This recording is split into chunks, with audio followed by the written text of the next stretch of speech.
Bueno, por suerte hoy vamos a tener a Mariana que nos va a hablar sobre Javier Sáez. Javier fue profesor mío, creo que de Nino también, ¿no? En un extraño taller de comunicación visual, creo que era de Elizabeth Boone, la titular, y vino toda una nueva oleada. Creo que estaba Javier, estaba Fernando Cacopardo, con una nueva onda. Nosotros la verdad que no, yo por lo menos no entendía mucho, pero bueno, Javier ha sido un arquitecto, un referente importantísimo para nuestra ciudad. No solo ha tenido práctica profesional, sino también creo que ha sido uno de los teóricos más importantes que ha dado esta ciudad. Yo, en lo personal, hemos hablado con Mariana al principio de nuestra gestión. Por razones que tal vez no venga el caso comentar ahora, siento una deuda en lo personal con Javier. Hay cuestiones pendientes que todavía entiendo que en esta gestión podemos llegar a hacer. Hay un trabajo, no sé si vos vas a comentar algo de eso, Mariana, después, pero un trabajo teórico muy importante al cual yo tuve acceso, nosotros tuvimos acceso, y creo que es un aporte invaluable que digamos que es material para futuras, no sé si a través de nuestra revista o a través de este espacio o cómo, pero creo que Javier da para ir desgranándolo de a poquito mucho más. Así que, bueno, para mí, vuelvo a repetir, en lo personal es un honor, es una deuda que tengo pendiente, y me pone muy contento que hoy esté acá Mariana, para que quizá fue que es la persona seguramente más capacitada para describirnos lo que fue la obra de Javier, que esté acá presente con nosotros. Así que muchas gracias. Te paso la palabra.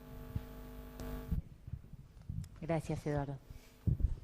Bueno, y continuamos con este ciclo de Construir el Tiempo en el 2022, con la suerte de poder hacerlo presencial. Y para mí también, coincido con todo lo que dijiste, Eduardo, es un gran placer que inicie este ciclo, este año, la obra del arquitecto Javier Sáez. Y sin más, te voy a dar la palabra a vos, Mariana Puga, arquitecta, que estuvo muchísimo tiempo al lado de Javier y que conoce muchísimo la obra. ¿Quién mejor para que nos cuente cómo fue su teoría y su obra práctica? Simplemente aclararles a los que están en streaming que pueden hacer consultas a través del chat de YouTube, y yo les traslado la pregunta a Mariana. Así que te doy la palabra y muchísimas gracias por tu tiempo y por compartir la obra de Javier. Bueno, muchas gracias. Bueno, buenas tardes. Gracias, Eduardo, por tus palabras. Gracias, Nino, por la invitación al colegio, y a todos los acá presentes, que son básicamente amigos, gratamente. Bueno, vamos a comenzar. Podría decirse que conozco, sí, la obra de Javier, pero sobre todo la obra de Javier con la que fui partícipe y socia y colega y aprendiz también. Convengamos que yo a Javier lo reencuentro en el año 2000, o sea, ya nuevo milenio, y a partir de ahí tuvimos un proyecto de vida, no solo profesional, juntos. Pero en cuanto a la obra anterior, bueno, ya podré comentar a lo largo de esta charla que preparé algunas impresiones que tuve tanto como estudiante, como algunas cuestiones que él me comentó. Sin embargo, en ese caso no me siento la más capacitada para hablar. Me hubiera gustado convocar a las distintas personas con las cuales él también trabajó. Y bueno, ya verán que hice como algún esfuerzo de hacer una suerte de convocatoria, de alguna especie de polifonía, ¿no? De rapsodia, de muchas voces sobre lo que fue esta trayectoria de Javier, corta, lamentablemente, para muchos. Bueno, entonces, arranco con esta imagen porque para mí es imposible hablar del arquitecto sin hablar del profesor, sin hablar del investigador que fue, del intelectual y del teórico de la arquitectura. Yo entiendo que desde el inicio Javier arranca su ejercicio inserto en el campo disciplinar. Lee continuamente, lee desde que es estudiante, lee a los maestros y los discute y los aplica. De hecho, bueno, yo traje un ejemplar de teorías e historias de la arquitectura de Tafuri, que podría decir que fue su gran maestro para pensar, y el Corbu para proyectar, para pensar y para sufrir también, convengamos. Y esta edición, Javier la compra a 3 años de su edición en castellano. O sea, cuando él todavía era estudiante. Javier empezó a estudiar, se recibe en el 80 y debe haber empezado en el 74. Este libro es del 77. Y, por ejemplo, La esfera y el laberinto, otro gran texto de Tafuri, y su prólogo, el proyecto histórico, también muy utilizado por él para su pensamiento y para sus clases. Lo compra en el mismo año, en el 84, que es el año en que se publica en castellano. Bueno, entonces, para él la teoría es una práctica. Además de ser una herramienta, la teoría es una práctica proyectual. Él proyecta para pensar teoría, él piensa disciplinarmente para proyectar. Y es simultáneamente arquitecto y teórico de la arquitectura, desde el inicio. Yo no niego que todos de alguna manera esto lo hacemos, ¿no? A veces en forma más inconsciente, a veces consciente, pero en el caso de Javier fue intensamente, insistentemente y hasta obsesivamente consciente y presente el tema de la teoría en el pensamiento proyectual y en el ejercicio proyectual y profesional. Ahora, cuando él proyecta y también cuando él piensa, lo hace desde Mar del Plata al mundo, o sea, leyendo a los maestros, pero, digamos, en un mano a mano continuo, ¿no? De allá para acá, de acá para allá, en el mismo sentido. Es docente desde que se gradúa, investigador, calculo que poco tiempo después, no tengo bien la fecha, de que empieza con sus proyectos de investigación y que, bueno, luego dirige grupos de investigación en historia y en teoría del proyecto. Lo siguió hasta que se murió esa actividad, aún cuando nos fuimos a España. Y bueno, calculo que la mayoría de acá lo conoce. Por lo tanto, bueno, habrán conocido sus investigaciones sobre estilo Mar del Plata, lógicas proyectuales, modernas y contemporáneas, y finalmente centró sus estudios en la circulación y el movimiento como práctica cultural. Ese es el tema de su tesis, que es a la que refería Eduardo. Una tesis, bueno, que no fue finalmente defendida, dirigida por Luis Fernández Galeano en Madrid, pero que está, digamos, en proceso de publicación. Por seguir con el ámbito todavía académico, ¿no? Atravesando su praxis profesional, él se ganó una beca para profesionales en la Architectural Association de Londres en el 95, sin saber inglés, ¿no? Estuvo 3 meses o 2 meses y pico en Londres y yo le dije, ¿cómo hacías? ¿Cómo hacías? Porque la verdad que ni una palabra le costaba muchísimo. De hecho, digamos, él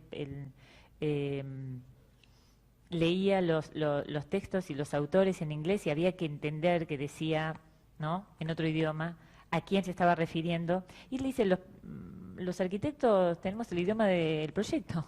O sea, se entendía dibujando, ¿no? O leyendo proyectos de arquitectura. Bueno, después hizo un intercampus en Sevilla en el 97. Yo lo conozco también como alumna de comunicación visual con Boon en Visual 2. Y además, luego, como me atrapó tanto la temática y él, digamos, con su histrionismo, yo lo veía y la verdad que salía de lo común. Salía de lo común. Me parecía como que hablaba espacialmente, ¿no? Como que se comía el aire cuando hablaba y gesticulaba y bueno. Fui ayudante, alumna también en visual y luego volví a tenerlo en teoría y crítica de la arquitectura. En esa época ya había electivas, hice 2 electivas con él. Una que se llamaba lo proteico y lo protésico. La verdad que no recuerdo bien por dónde discurría, pero sé que conocía a Benjamin, a Deleuze, a Foucault, y la palabra lo contingente que aparecía en todos sus discursos y dispositivo. O sea, era de una, no sé, de una capacidad de inquietud, de curiosidad, digamos, que fue lo que a mí me mantuvo, digamos, como muy, muy interesada. Y bueno, no fue que ahí me enamoré. Faltó tiempo, fue después. Bueno, en términos de ya su dimensión profesional, él se recibe en el 1980. Entiendo que trabajó en el estudio de Carlos, Mariana y María Aidé entre el 83 y el 85. Y a partir del 85 hasta el 2002 tiene el estudio suyo en Mar del Plata, y que estuvo asociado eventualmente con distintos profesionales, entre ellos Vivi Jalil, que fue su esposa en esa época, Alejandro Vitali, Fernando Zavala, Hugo Iturbe, alguno que otro más que no recuerdo o no me apareció en los proyectos, y yo, finalmente, a partir del 2000. En el 2000 viajamos, en el 2002 nos vamos a España.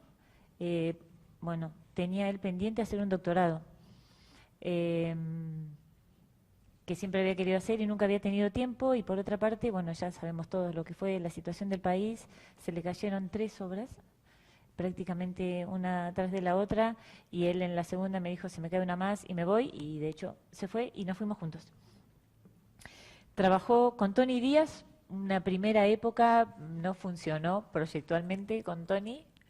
Después yo trabajé con Tony Díaz y básicamente se desarrolló en un estudio que se llamaba TRIM, que ya no existe más, un estudio muy grande en Madrid, que lo dirigía Andrés Loazó, que es argentino, de Buenos Aires, a quien llegamos por medio de Graciela Silvestri, recomendado, que Graciela amiga de Javier. En ese estudio fue director del área proyectos, ¿no? Del área concursos. Y entonces dirigió y diseñó concursos para toda Europa. En esa época España estaba entrando, ¿no?, en el euro, en la Comunidad Europea, había un montón de concursos en un montón de países y él se ocupaba de buscarlos y de presentarse. Así que yo traje algunos, si bien entiendo que esto, Nino, de construir en el tiempo, bueno, refiere más a una obra local, pero bueno, de locales hacia el mundo, ¿no? De la misma manera que Javier pensó su teoría. Y en el 2008 nos volvimos a Mar del Plata, y ahí volvimos a la facultad y a un estudio propio, hasta el 2014, que es el año en que Javier murió. Entonces, pensar en la obra del estudio, en términos de obra construida, aparecería como una obra reducida, ¿no? Todo depende de cómo pensemos obra. Si es obra realmente construida, es poca, aunque si pensamos su obra como arquitecto y como teórico, para mí en particular, es enorme.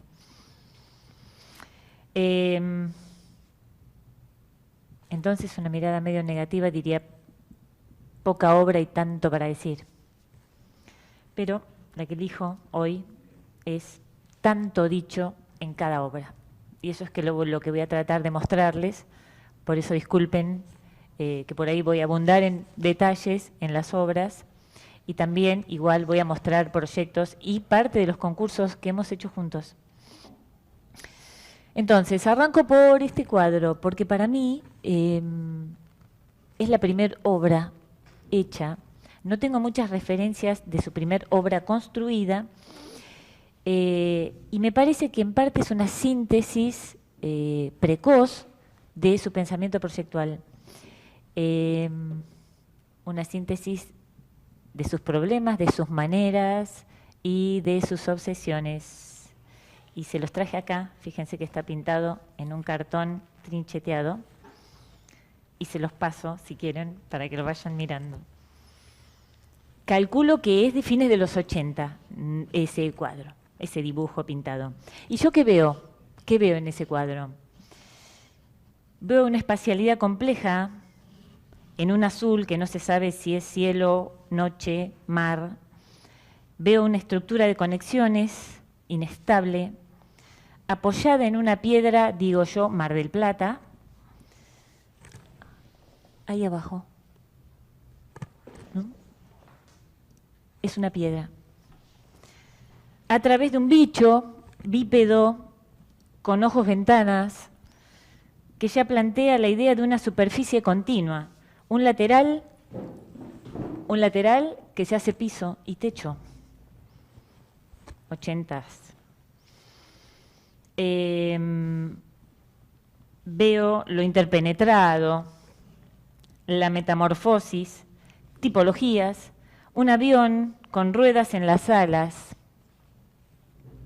allá arriba y acá abajo, una ventana corrida sobre columnas clásicas, arquitectura máquina, arquitectura animal, animada, arquitectura trasnochada, atravesada por lunas y estrellas, una aguja clavando un dedo, dolor y también mucho talento. Es lo que veo en el cuadro y es lo que yo creo que aparece en cada una de sus obras. Bueno,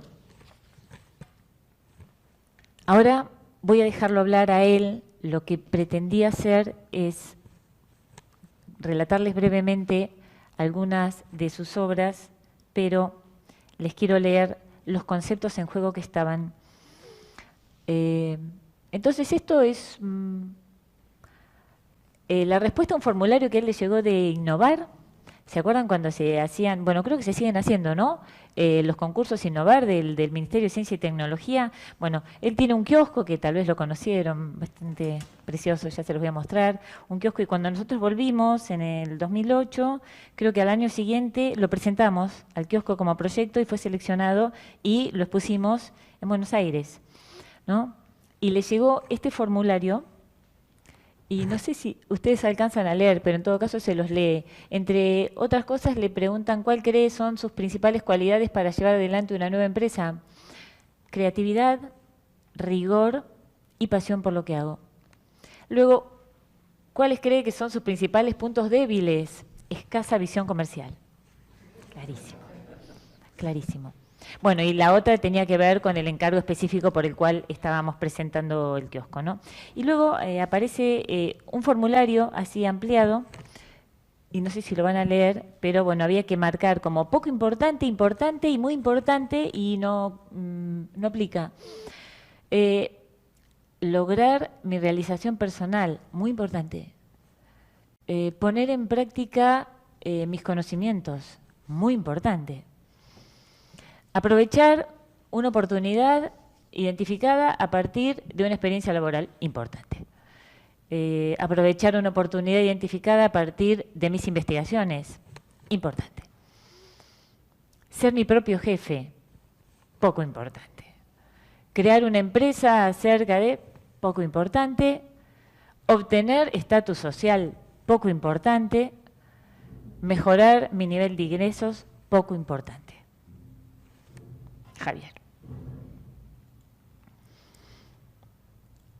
Bueno, Y entonces ahora elegí, disculpen el orden va a ser como aleatorio o contingente, como diría él, porque, bueno, en algunos casos me parece interesante empezar por su propia casa, ¿no? Que es casi como un manifiesto de lo que quiso hacer para él, para sí mismo. Luego voy a seguir con un par de obras, desde ya en esta obra yo no participé, es entre el 99 y el 2000, luego voy a contar un par de obras, las dos grandes con las que yo estuve con él acá en Mar del Plata, y luego una serie de proyectos y concursos. Entonces, antes de arrancar con esta parte de obra construida, les voy a leer una nota sobre los conceptos en juego. Y dice: con diversos grados de desarrollo, uno de los problemas centrales que se intenta abordar en estos proyectos es el de la forma. El de la forma en que la sociedad habita y el de la forma de lo habitado. Primero el de la forma en que la sociedad habita. O también la forma en que se relaciona experiencia y arquitectura. Considerando el potencial performativo de la arquitectura, se trata de involucrar activamente al sujeto usuario, trastocando una experiencia del habitar erosionada por la fugacidad y fragmentación de la vida moderna. Un nuevo tipo de sensibilidad define nuevas necesidades y objetivos con relación a la experiencia práctica, simbólica y estética que posibilita la arquitectura. Con la condición nómade polivalente del sujeto contemporáneo, surge una sensibilidad que denomino anfibiológica, que posibilita filtrar los múltiples estímulos de la vida cotidiana y adaptarnos a los continuos cambios. Y si bien esta sensibilidad anfibiológica se desarrolla entre los sujetos incluidos en la sociedad de consumo, es en los márgenes del mundo globalizado donde alcanza su máximo desarrollo como consecuencia de las fuertes desigualdades y conflictos económicos, tecnológicos y sociales. O sea, su teoría, vieron, va con los pies en la piedra de Mar del Plata al campo disciplinar en general. En este contexto, la forma arquitectónica entendida como estable imbricación entre las partes y el todo, se transforma en una frágil relación entre diseminación y coligación, entre presencia-ausencia, concreto-abstracto, dinámico-estático, material-virtual, superficial-profundo, figura-fondo, que no se coloca en un espacio preexistente o arma uno propio, sino que genera un espacio correspondiente, una relación dialéctica. De objeto a proceso de disgregación-agregación de datos que traman una planta bloqueada, que es lo que hace en esta casa, su casa. Un campo de fuerzas prácticas y simbólicas que repele y atrae diversos cuerpos, hombres, muebles, mujeres, inmuebles, el mujeres es mío, y genera un tipo de experiencia tendiente a desadaptar y reconfigurar creativamente las acciones, a poner en relieve la incertidumbre y fluidez conectiva moderna. A diferencia del espacio y la circulación libre y fluida, basada en el cálculo y la eficiencia, la planta bloqueada provee de un sistema de obstáculo-incentivo que posibilita una experiencia de libertad al confrontar y superar resistencias.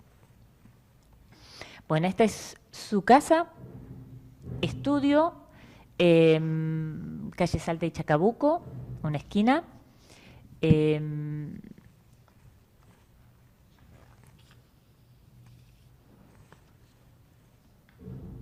Les voy a agrandar un poquito la planta. Esta es el acceso por Salta, que se accede al estudio. Y esta, bueno, con portón acá, portón cerrado y abierto, y digamos, y por esta hendidura que él produce, se genera el acceso a la vivienda. acá les traje la planta. Acá de nuevo, este es el acceso, bueno, ¿no se ve el cursor? Ah, bueno, entonces lo pongo acá. Acceso al estudio, un pequeño toilet y office. Este es el privado, un depósito, y este es una gran sala en ese momento para tableros, porque él esta casa la terminó en el 2000. Sí, ahí yo cuando lo conocí estaba en obra, tenía solo habilitado el estudio, obviamente, ¿no? Y la casa seguía ahí su curso. Es que no quiero tapar mucho, ¿no? Bueno, estudio. Este es el gran patio que para él es el centro, ¿no?, de la casa. Arma una serie de fachadas que él dice que son fachadas interiores a este patio. Y bueno, y el acceso a la casa está por acá. Acá está el portón, digamos, que se abre. Y acá tiene como una suerte de bob window, saliencia, que ya empieza con este sistema de la planta bloqueada. Porque entras y fuera de que la puerta, creo que en otro se ve, tiene una composición, es profunda, con una serie de espejos, ¿no?, en los que te mirás, etcétera. Es de por sí un artefacto, digamos, complejo. Te chocas con esto, después acá hay una columna y bueno, y luego les voy a mostrar en otro esquemita que hay, digamos, unos ejes de campo visual y campo motriz con los que él trabaja. Esto es una galería cubierta que da al patio, y el acceso a la casa finalmente es por acá, ¿no? Se accede, esta es la parte, digamos, del muro portante de la antigua casa, porque dije, ¿no?, es una remodelación. ¿Lo dije? Bueno, la casa es una remodelación de un pequeño chalet que era así, al que se le agregan estas dos patas. Y acá dejó, bueno, parte de lo que era el muro portante y bueno, y definió todo un cerramiento por acá en vidrio, que se ve por acá, de aluminio. Bueno, se accede por acá, esta es toda la parte más privada, 2 dormitorios, baño, acá un pequeño toilet, el living comedor, y la cocina con el lavadero, ¿sí? Y lo que está acá en proyecciones son un sistema de muebles que formaban parte también de esos sistemas de ejes. Bueno, acá está con los muebles dibujados. Lamentablemente no se pudieron hacer. Acá había un sistema de muebles que de alguna manera dividía el acceso de lo que era el comedor, que tenía una relación con este mueble que sí está en la próxima foto. Acá las puertas, ¿sí? Acá abierta y acá cerrada. Y acá estaba la parrilla, y la parrilla tenía como todo un sistema con espejos para que desde acá, que son las ventanas del estudio, se reflejara el cielo. Y para guardar cosas, etcétera, sombrillas y reposeras, y acá la parrilla. Bueno, acá hay otro dispositivo que tiene que ver con un eje visual, y acá hay otro que pasa por esta agujero ventana de, digamos, de este aparato que los dibujaba y tenían como pelos, cosas, así parecido al dibujito. Bueno, ahí se ve, no se ve el cursor. Esta es la puerta de acceso a la casa. Esta es la columna que conforma una columna así, digamos, como torcida, rústica, que parece como una flecha. Un sistema de cortinas con media sombra. Acá desde adentro. Bueno, y ahí estoy yo. Ahí les amplié el esquema, el que arma entre, digamos, campos visuales y campos motrices, ¿no?, que tiene que ver con cómo atravesaba, cómo pasaban por algunos agujeros. Este era un sistema de iluminación sobre la mesa y que atravesaba acá. Este mueble está hecho, que tiene una luz, y pasaba por la cocina. Bueno, acá también iba a haber algo que después no lo hubo, y atravesaba los aventanamientos de... Ahí está el mueble, ¿se ve? Que fue el único que finalmente se hizo, porque además del otro lado evidentemente tenía bajo mesada, las cenas, etcétera, ¿no? Forma parte de la cocina. Creo que tenía algo, a ver, para leerles, digamos, de el sentido... de la casa. Dice, desde el punto de vista formal, bueno, es una remodelación de un chalet de los años 30, fines de 30 a 40, un programa de estudio y vivienda, el patio como espacio central de la casa, articulador. Él decía, porque él fue al Peralta Ramos y detestó ir al Peralta Ramos, entonces decía que era como un búnker, ¿no? Porque está en diagonal al Peralta Ramos, con un parque cerrado, y de ahí a lo mejor algún día salía un misil o algo así, pero se vivía, digamos, se abría al patio. Desde el punto de vista formal, la relación entre lo nuevo y lo viejo, entre las partes y el todo, se sostienen mediante técnicas de mutación y de montaje. La primera impulsa una variación discontinua con movimientos convergentes y divergentes que produce suturas y cortes. El montaje lleva a cabo una agregación y desagregación de partes mediante la yuxtaposición y el contraste. Simultáneamente, las técnicas de mutación y montaje conforman una planta bloqueada, de la que resulta un sistema óptico-motriz que tiene como objetivo cualificar la experiencia de lo cotidiano. El tramado entre los objetivos prácticos y estéticos del proyecto y la dimensión óptica y motriz necesarios para su consumación se lleva a cabo mediante un recorrido que nos enfrenta a una serie de objetos entrelazados que de algún modo perturban al usuario y desvían el sentido recto de los movimientos. En este caso se trata de 4 líneas de interacción, puerta de acceso, ventana, triangular, bueno, estos ejes que están ahí definidos. Bueno, ya lo había pasado. Cada uno de estos elementos tiene algún atributo que trastoca su uso. La puerta de acceso a la vivienda es un dispositivo óptico, la parrilla es un mueble escultura, la iluminación del hall y el comedor se extiende por el espacio, el depósito del garage tiene un nicho con espejo que duplica la galería, etc.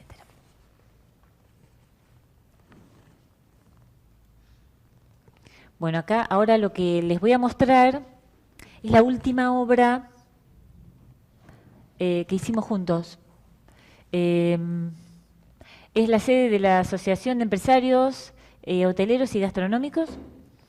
El proyecto y toda la gestión ardua fue juntos. Él ya estaba enfermo y él murió antes de que empezáramos la obra, así que yo tuve que enfrentar la dirección de esto. Así que para mí también creo última obra de dirección. Lo que están viendo es la fachada del edificio. Esto está en Santa Fe, entre Rivadavia y Belgrano, ¿sí? Tiene un espantoso teatro en planta baja, con unos carteles así cada vez más grandes, y un poco la idea de algo que no se hizo es esa puerta, ¿no? Porque la asociación, bueno, tenía la asociación, son 2 pisos, primero y segundo piso. La gran complejidad de la obra tenía que ver con que, bueno, no solo era en un edificio céntrico y habitado,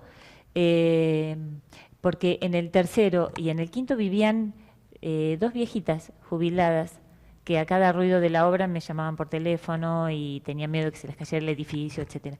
Bueno, sumado a la complejidad de un usuario que no era un usuario, un comitente, perdón, sino una asociación que tenía sus propias internas entre hoteleros y gastronómicos, y que entonces decían que cuánto para la cocina, etcétera. La obra también se extendió bastante, todo lo que fue la gestión del proyecto, porque cada uno traía a su arquitecto estrella, y terminamos presentando nosotros un proyecto. Me acuerdo que, bueno, a través de un amigo mío nos invitó a presentar algo y aparentemente teníamos que ir a presentarlo gratis y que si les gustaba nos iban a contratar, y Javier le dijo: de ninguna manera, ¿no? O sea, yo te hago un contrato por croquis, etcétera, y si a ustedes les gusta, bueno, esto, digamos, después forma parte del presupuesto final, pero bueno, así que, bueno, así arrancó todo, y luego la gestión fue cambiando, por lo tanto, bueno, hubo que hacer muchas modificaciones en el proyecto y también en la obra, en la marcha, así que la verdad una complejidad a la que yo particularmente no estaba acostumbrada. ¿Qué 2 grandes ideas había de esto que era imagínense, una asociación que era un espacio de oficinas y de salas de reunión, básicamente, de una asociación que tiene mucho peso en la ciudad. Nos cruzábamos a concejales, etcétera, que no tenía ningún tipo de representación hacia la calle de lo que era esa asociación, y que, bueno, y había sido eso hecho, digamos, una remodelación o un ajuste a un edificio de vivienda. O sea, eran todos espacios, recintos, bastante feos. Entonces, una de las grandes ideas fue esta, ¿no? Integrar, digamos, con una gran planta y articularlo con todo un aparato que era de madera. La madera tuvo mucha presencia en todo el proyecto.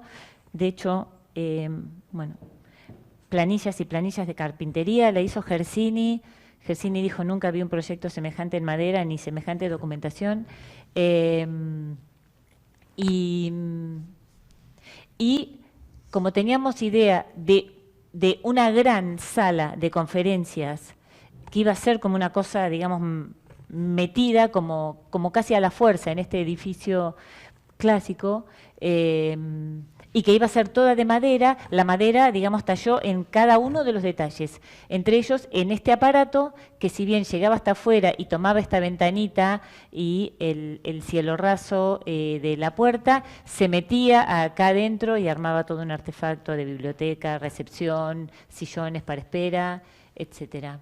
Bueno, esto es un croquis medio preliminar, ¿no? Pero ya estaba esa idea de demoler parte de la fachada y de generar esta doble altura, cosa de que también diera una publicidad desde el exterior, y desde el propio exterior la asociación, digamos, tuviera un vínculo con la ciudad. Porque hoy por hoy esto no está hecho y nadie se entera que está, a no ser que por una chapita, ¿no?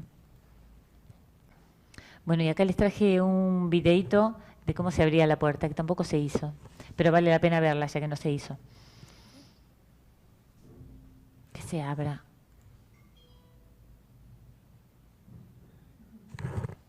Ah, se abrió.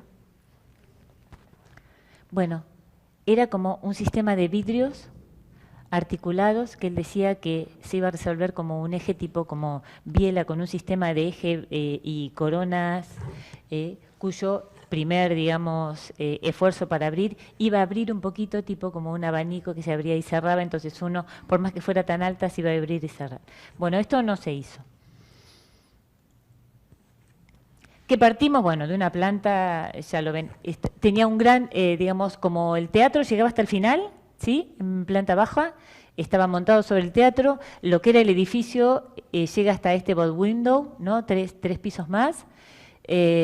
Por lo tanto, ellos tenían la sala de conferencia montada sobre el teatro, digamos que iba prácticamente hasta el fondo, y luego un quincho y una terraza, ¿sí? En el segundo piso.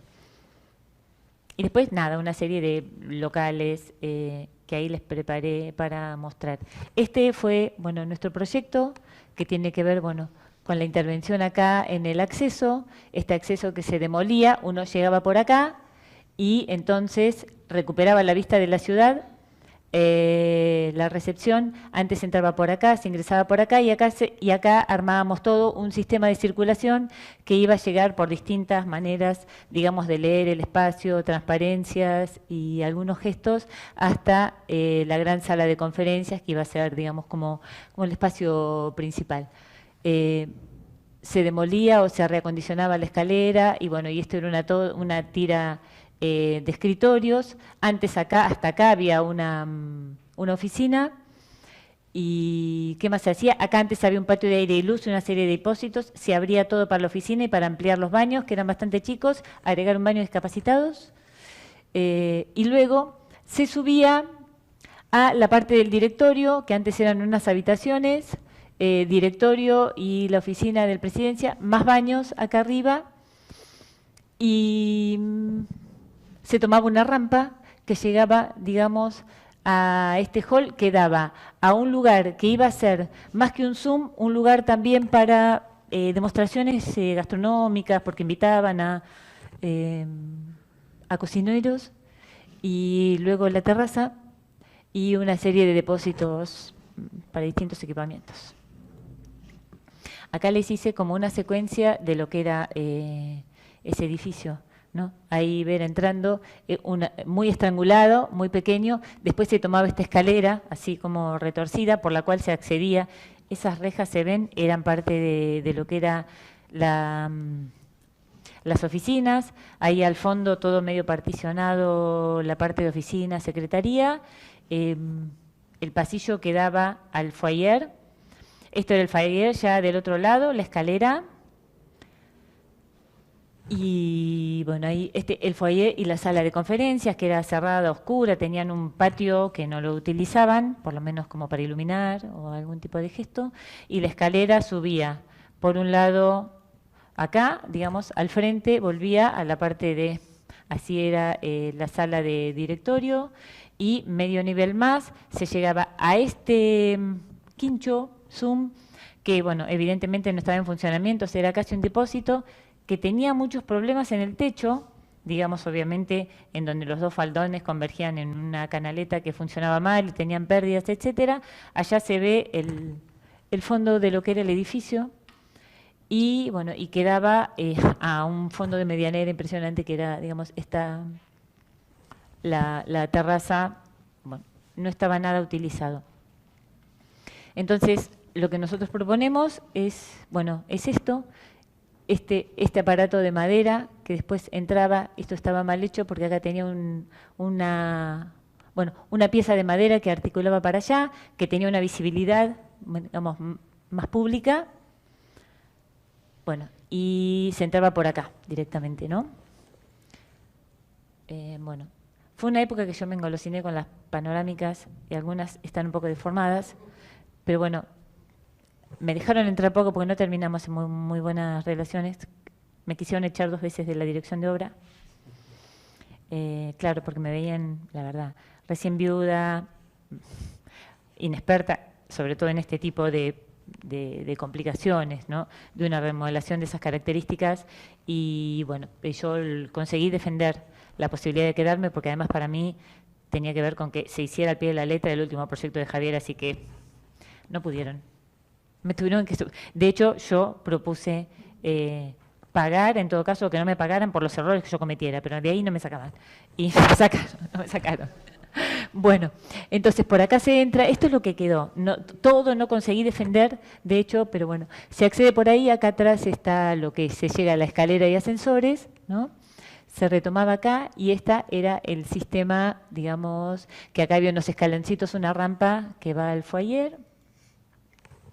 Bueno, ven, acá se llegaba, nosotros no queríamos nada de esto, los terminaron poniendo, estas subdivisiones, y esto, ¿no?, seguía por acá y que iba a la otra parte, ¿no? Tenía también un acceso individual, ¿no? Atravesando aquella puerta se llegaba, bueno, este es los baños, y bueno, y a partir de acá se arman como un sistema de miras, que además tenía que ver, digamos, con todo esto que trabajaba Javier de campo motriz y campo visual, que está conectada con una de más arriba y a la que nosotros les habíamos propuesto que se expusieran en vidrio obras de artistas locales, ¿no? Para que los empresarios gastronómicos y turísticos también pudieran promocionar artistas locales. Bueno, y esto se enfrentaba a un gran aparato que, digamos, que tenía esa puerta giratoria y que daba ingreso a la sala de conferencias, que era esta. Hubo un primer gran intento, digamos, de hacer coincidir las juntas del piso con las de todo. Se consiguió a medias, pero preciosa. Y fue, la verdad, un trabajo precioso. Y realmente quedó así como una caja metida dentro de ese edificio. Esta también está un poco deformada, pero bueno, quería tomar, digamos, la espacialidad que se genera porque no había como conexión, ¿no? Como no había una idea de totalidad, ¿no?, de esa asociación. Entonces, bueno, se demolieron unas cuantas partes, losas, etcétera, y se consiguió los techos completamente nuevos y unas Velux para dar luz e integrar ese espacio, que era el articulador entre la parte más, digamos, administrativa y la parte más social de la asociación. Bueno, acá se ve, es ese espacio que viene ahí, ¿no? Que se ingresa por acá, llega por la rampa, y esta es el sistema de miras, ¿no? Que estaba acá, está la parte del directorio y oficina del presidente, y estas miras que daban, bueno, a este espacio que era Zoom, espacio de convención, y a la terraza. Y bueno, por acá el corte está por la parte de la cocina, demostración. Bueno. Y acá hay un sistema que lo que nosotros tratábamos era de que con la continuación del techo poder generar como una suerte de cierre para controlar la mirada con ciertos gestos materiales y estéticos y poder, nada, presentar algo, digamos, mucho más interesante a la vista que toda esa serie de medianeras, ¿no? Generar, digamos, como un clima, un espacio todo integrado, que tiene que ver con más o menos esta maquetita de acá, ¿no? Todo lo que era la parte de las carpinterías fueron, de hecho, de una sección como muy importante. Esa suerte de pérgola que después cerraba se hizo.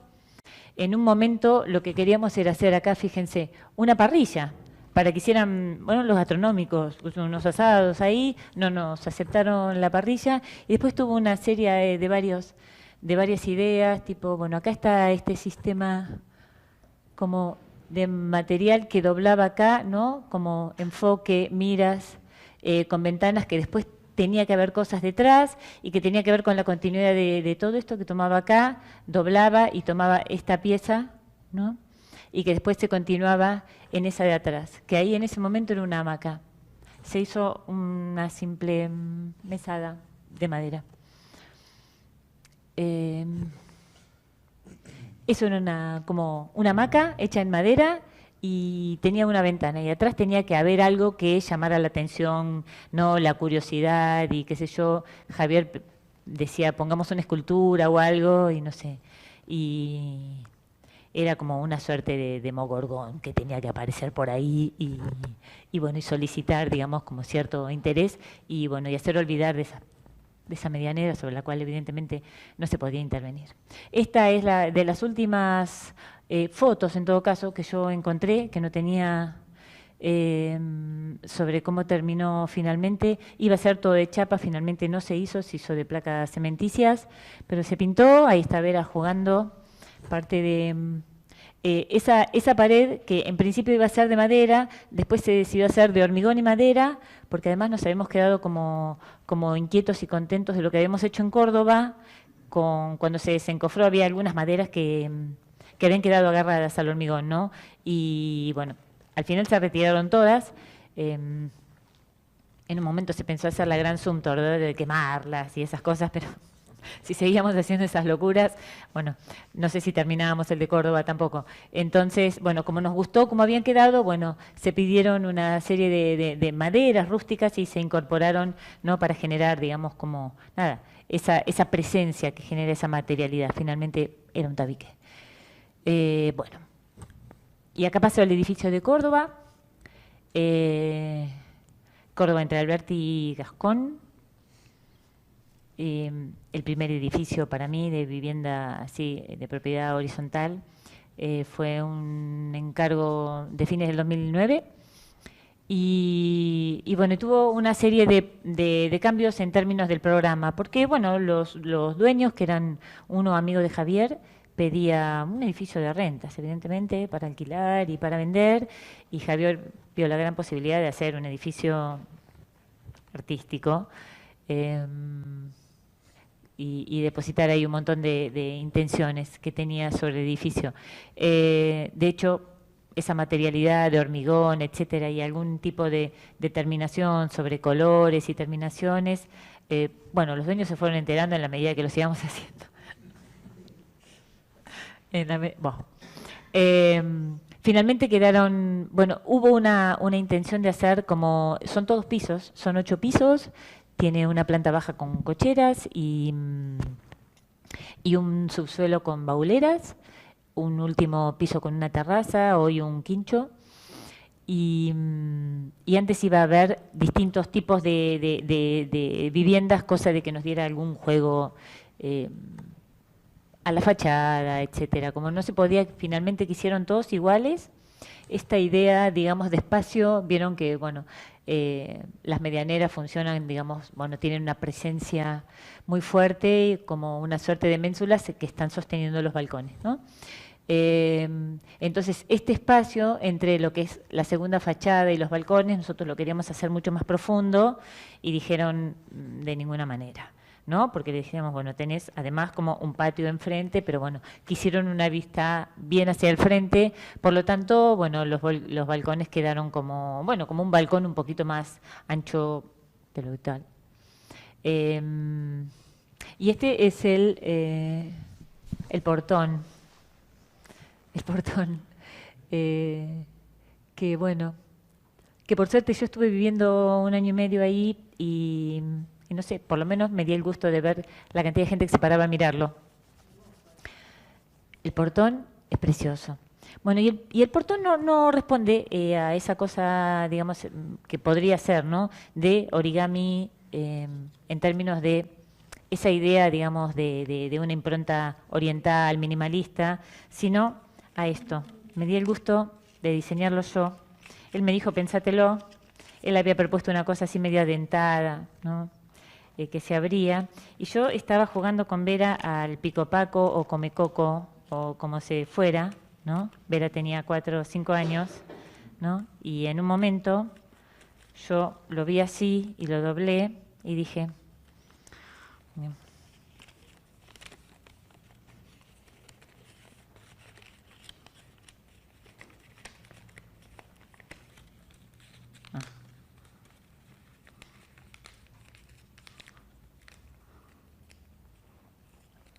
Así. Salió.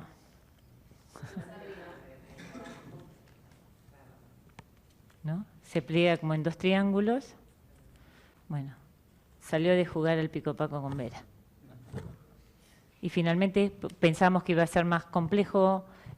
Magdaleno ayudó muchísimo, con mucha onda, la verdad le puso.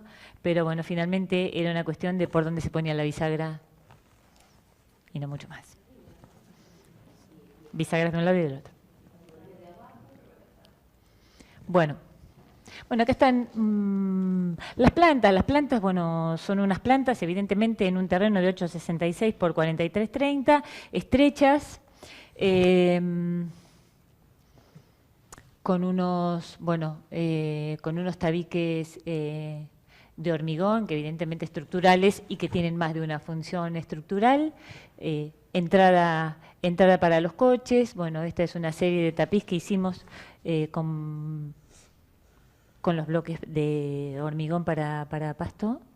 Y bueno, esta es la terminación, o sea, en planta baja se llegó con columnas en vez de con el tabique, que era el tabique estructural de la escalera, ¿sí? Se llegó con columnas y bueno, y Javier dijo, bueno, ya que tiene columnas y es tan pequeño, hacemos como una suerte de bosque y bueno, esto de la planta bloqueada, digamos, con la cual, digamos, le interesaba mucho. Después acá había unas piedras unos bloques de piedra Mar del Plata que después tomaban la escalera y que después se hacía así, por lo tanto el primer piso tenía que es ese volumen que se ve por afuera en hormigón, el lavadero por fuera y todos los demás tenían el lavadero acá, ¿no? Por lo tanto, el primer piso no tiene balcón, también para darle como un aire. Y tenía toda la parte, bueno, pública al frente con los balcones, un sistema acá, digamos, de puertas corredizas. Esta es la cocina, el living comedor, un sistema de baños exentos y 3 dormitorios con uno en suite. Toda esta parte, a ver, todo esto, el borde interior de lo que es la escalera, la entrada, esto que era el vestidor y los frentes de lo que eran los placares de los dormitorios, es todo en madera, tenía tiene doble placar para el pasillo y para las habitaciones, y esto era un volumen exento con 2 baños. que tenía que ser reflejante, porque como la madera, digamos, tenía otras características, esto tenía que ser reflejante. Después acá las dos columnas y esta puerta corría desde acá como para controlar el ingreso y hacerlo más privado para ir a las habitaciones, y si no, corría acá y cerraba la sala. Digo lo del volumen exento de los baños porque bueno, ahí hay una foto de cuando se pusieron los bloques para permitir además que el suelo fuera absorbente, ¿no? Desde ya, porque teníamos eso. Bueno, hoy lo taparon todo. Sí. De este lado, bueno, hicimos unas pruebas con piedritas de colores, en algunos estaban rellenos de piedritas de distintos colores, grises, rojas, blancas, y del otro lado con césped. Bueno, ahí está, digamos, y la iluminación que le quiso poner así tipo bolichera. Claro, porque era como una suerte de cueva y la pintamos todo de azul, tanto piso como techo y las columnas y todo. Cuando ellos lo vieron, bueno, los dueños dijeron, bueno, hoy está pintado de gris. No, yo lo tuve que dirigir esa obra. Esperaron a que Javier se fuera para pedírmelo a mí. Se lo hice. Bueno, de hecho también, digamos, todos los frentes de las losas, digamos, de las losetas, los frentines, que eran verdes, y el tubo de adelante, digamos, de ventilación de las cocinas, que era azul, gris. Bueno.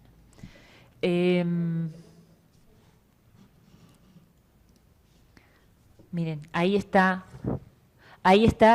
el volumen de los baños reflejante, que eran una flor de placas de porcelanato, a las que tuve que ir yo a acompañar al dueño a comprarlas, y él me decía, no son muy grandes para los baños, porque los cortes, le digo, es que es para afuera. Es que es para afuera. Y Javier decía, no, que no se les ocurra acá colgar nada, acá no se va a poder colgar nada, se podía colgar todo en esta medianera, digamos, que estaba revocada, blanca, bueno, y ahí quedó. Acá se ve. Esto es como una muesca que le hace al tabique para el otro lado que está la cocina, y juega con esta columna que, si vos venís desde el fondo de los pasillos, te recorta como una parte de las ventanas, ¿no? Con esto de siempre de dar a ver. Ahí está el pasillo de la cocina y todo el borde, digamos, que abrazaba de placares en madera. Bueno, esto es una obra construida. Acá, digamos, es una obra que él ganó en un concurso trabajando para TRIM en Torrejón de Ardoz, en Madrid. Viviendas de protección oficial, que había un montón en esa época. Y bueno, él lo hizo constar como su obra construida, si bien cuando nosotros nos vinimos estaban en la elaboración del pliego ya de obra. Y después, no sé si él se ocupó en preguntar cómo había sido, bueno, él lo hace constar como parte de su obra construida. Que estas grandes manzanas, digamos, que se hicieron un montón, ¿no? En esa época en Madrid. El kiosco. A ver, esperen, antes les quería leer, si me permiten, la conceptualización del edificio de Córdoba, porque bueno, cuando lo presentamos, evidentemente como un edificio entre medianeras, después pusimos también, y ya tenía que ver con el posicionamiento hacia ese tipo de edificaciones, que dijimos Córdoba 2531 es también dos medianeras con un edificio adentro. Situado en un barrio próximo al centro de Mar del Plata, con un tejido urbano en plena transformación, que se distingue por la coexistencia de construcciones de 1, 2 o 3 pisos, con otros de 8 o más. De esto deriva una constante significativa de la morfología urbana de Mar del Plata y de muchas otras ciudades argentinas, la gran medianera. Resultante de un crecimiento subordinado a la lógica del capital, la gran medianera da cuenta de los ciclos económicos y de su imposibilidad de mantener u organizar un tejido homogéneo, y lo que es más importante aún, socialmente inclusivo. Formalmente, los muros medianeros se enfatizan mediante su prolongación respecto a los límites de las viviendas. Puedo ir para atrás ya que estoy hablando de esto, ¿no?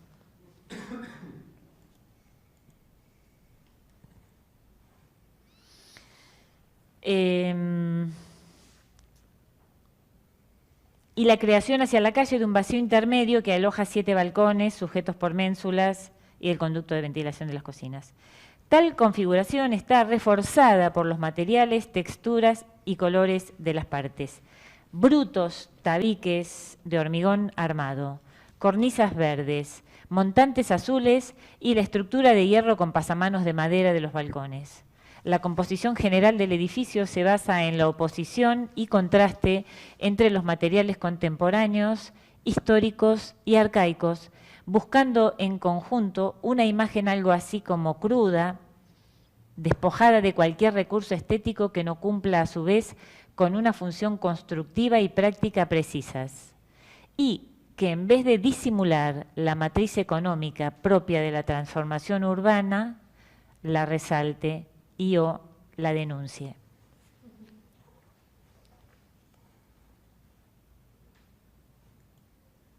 Y la verdad que hacerlo fue bastante sencillo, porque era pegar, o sea, clavar maderitas de distinta forma, así como de descarte, adentro del fenólico de los encofrados, y bueno.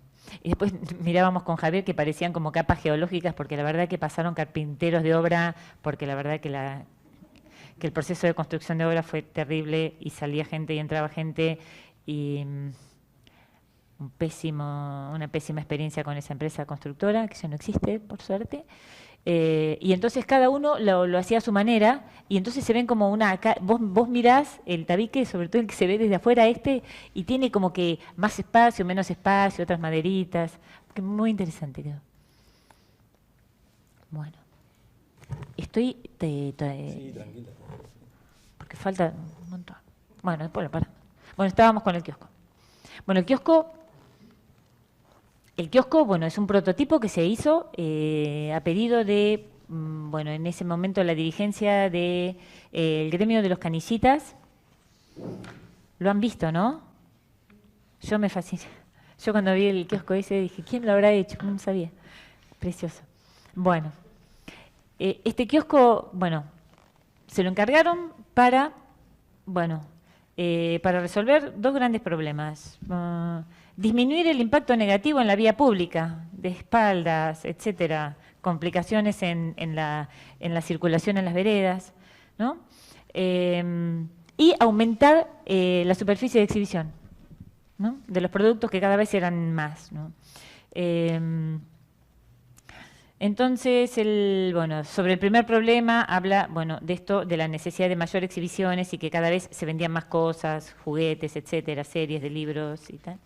Y el segundo problema eran los derivados a la calle. Se trata principalmente del entorpecimiento de la circulación peatonal, de la ocultación de las vidrieras y accesos de los negocios adyacentes, y por último, del ruido visual y escaso valor estético de los actuales kioscos. En respuesta a estos problemas se propone un dispositivo posible de compactar, porque cierra, extender o girar de modo tal que obstruya lo menos posible la circulación peatonal y las vidrieras o frentes de las construcciones aledañas. A diferencia de los kioscos convencionales, que tienen los escaparates y la atención al público paralelo a la acera, este kiosco está compuesto por un sistema de unidades formales y funcionales de unos 50 de ancho, perpendiculares al sentido longitudinal de la acera. Se crea así un espacio entre las unidades para mirar y vender las revistas, que evita el estrangulamiento circulatorio, el cierre visual y las espaldas de los kioscos. Y estuvo como de gira este kiosco, porque estuvo en la costa, estuvo acá frente, ¿no?, al Banco Nación, y después no sé dónde más estuvo. Después estuvo en un depósito.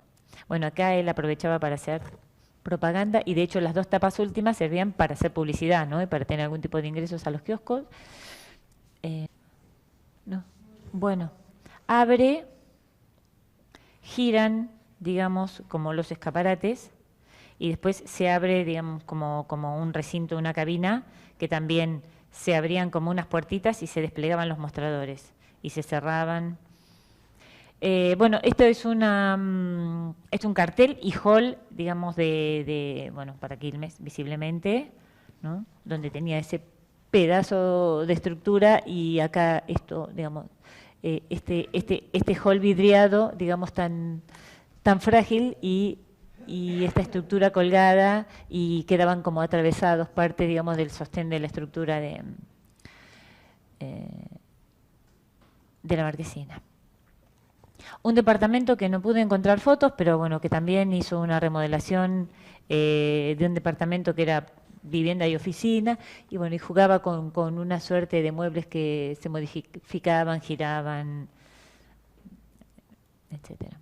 Esto ven que estoy como yendo para atrás, como que arranqué de lo más actual, y bueno, este es un toldo que hizo para la familia de los Jalil, digamos, bueno, con este jueguito de, digamos, los parantes así inclinados en las dos direcciones, y bueno, y una estructura que tendía ese toldo, esa sombra para el quincho, y que vuelve a aparecer acá, porque esta es la estructura del manijón que estaba en la puerta de la asociación de hoteleros, ¿no? Que de un lado tenía el manijón acá y del otro lado, así que hubo que replantear bien los agujeros, ¿no?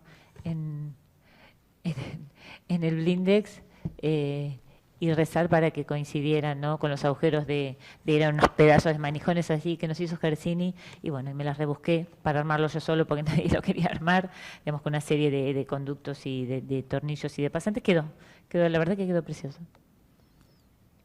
Bueno, el Quinquela. Yo acá lo conocí siendo estudiante de él, ¿no? Y con Ariel Lechegoyen, que estábamos haciendo la optativa con él, y bueno, Quinquela lo hizo con Hugo Iturbe, su primo hermano.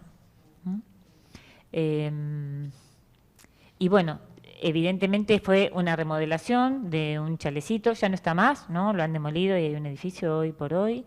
Y yo lo que no sé, o no recuerdo si él alguna vez me contó, que bueno, si el nombre Quinquela ya estaba predeterminado, con lo cual, digamos, alimentó esa idea, digamos, náutica de barco, etcétera, que está presente en todo el proyecto.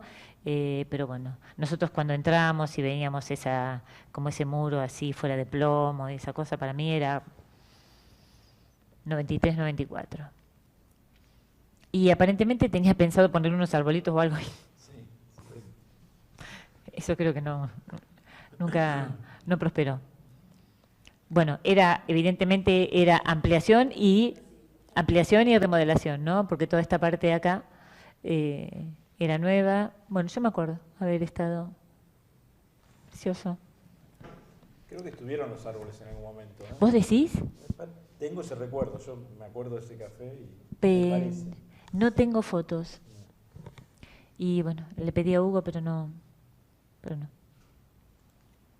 Bueno, estos son los interiores, y hay una suerte, ¿no? Como de grandes ménsulas, ¿no? Que parecían así como portuarias que estaban ahí, y después atravesaban ese muro y generaban un sistema de iluminación. Digamos, los peldaños como sueltos de esas escaleras helicoidales. Los locales de Güemes. Locales y oficinas, oficina que podría llegar a ser también vivienda, ¿no? Bueno, hoy por hoy están bastante con alguna intervención, pero bueno, resiste, me parece, el planteo formal precioso que tiene. Lo hizo con Alejandro Vitali, estos locales. Le pedí a Ale algún tipo de información, está viviendo en Italia, y me mandó algunas cositas que ahora se las muestro, y un mensaje.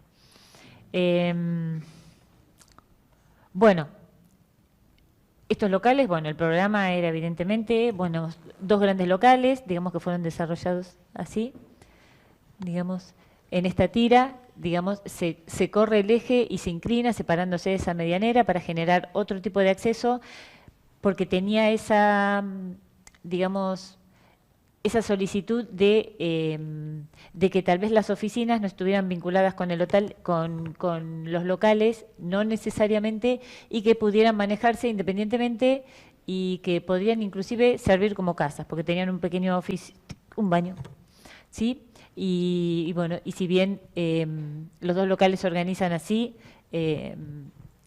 de forma paralela a la medianera, acá están las dos oficinas, ven, con cocina y baño, se montan en este sentido, ¿no? Y este es un sistema de acceso a estas dos, y bueno, después está todo este gran sistema estructural, digamos, de esta cercha, en la cual se apoyan las oficinas y de la que cuelgan los entrepisos, que este es un... No te quiero tapar, pero... unos entrepisos de los locales, ¿no?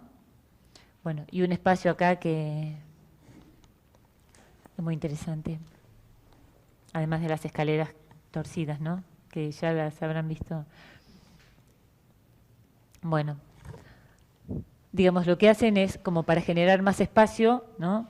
Las hincan en planta baja, pero las tuercen. Bueno, igual los peldaños estaban bien, ¿no? Era solo un poco más de tiempo con el herrero, pero son así, ¿no? Y dan lugar como abriendo al sistema digamos, que proyectualmente articulaba todo, que era de esta gran cercha puente, contrapunto espacial y estructural. Una doble cercha puente y dos escaleras fuera de plomo terminan de conformar el entramado proyectual. La doble cercha es una estructura metálica de 22 metros de largo y 3,40 de alto y 1,30 de ancho, y está sostenida por 4 columnas de hormigón armado. Sobre la cercha se apoyan las oficinas, viviendas superiores y cuelgan los entrepisos de los locales, a la vez que en tanto puente posibilita variadas conexiones, pero también la fuerte presencia interior y exterior del puente permite organizar un sentido estético del edificio. En ambas caras del puente y en su tramo medio se colocan un par de escaleras metálicas helicoidales que conectan los 3 niveles del edificio. A partir de un problema práctico, liberar el mayor espacio posible en planta baja, a la vez que poder acceder al puente superior, las escaleras van desplazando su eje helicoidal, produciendo un desplome tan necesario como estimulante para él. Vamos a jugar, que nos caemos.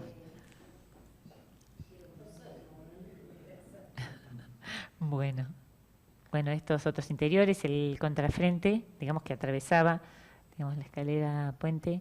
Esta es la que subía a las dos oficinas vivienda. Bueno, y acá está lo que me mandó Ale, que se los leo cuando le dije, ¿me querés contar algo sobre el proceso, sobre las ideas, sobre cómo fue? El cliente era de Alejandro, en ese momento se habían asociado con Javier, y me pone, acá te mando fotos de la obra en construcción.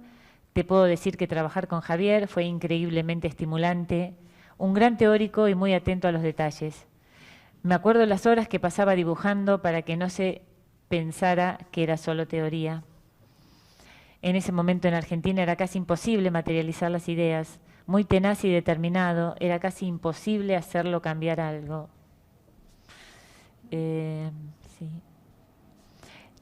Por mínimo que fuera. Grandes momentos vividos juntos en lo personal, formador de tantísimos alumnos, se ganó seguramente un lugar en la arquitectura de Mar del Plata. El mensaje de Ale de allá. Y estas son, bueno, algunas de las fotos que conservó, y quiero creer que son ellos dos. El de más acá es Javier. El de atrás con gorro puede ser que sea Alejandro. Ahí subidos. Y esto es como está hoy, fuera de que le sacaron los colores también, ¿no? Esa nota de color de sacar el color, ¿no? Porque en Córdoba también sucedió. Pero él me pone, te cuento que él lo encontró al propietario y se ofreció a proyectar gratis cualquier cambio que quisiera. Seguramente cualquier problema de agua podría haberse resuelto de otro modo. Nosotros veníamos caminando, estábamos en España y veníamos paseando por Güemes, y en un momento me dice, ¡ah! ¡No! ¡Para! ¡Mira lo que hizo! Que era, digamos, esta cubierta que puso, el techito ese espantoso. Bueno, estaba enfurecido, pero eso no fue lo peor, porque a las 2 cuadras, casualmente, se lo encontró. Y le dijo eso. ¿Cómo me lo vas a hacer? Me llamás, yo te lo resuelvo. Bueno, yo hace poco justo estaba pensando y después vi que habían colgado una hamaca paraguaya. Y yo dije, Bueno, no sé. Vamos a ver. Las formas del habitar antes que las formas de lo habitado. Javier.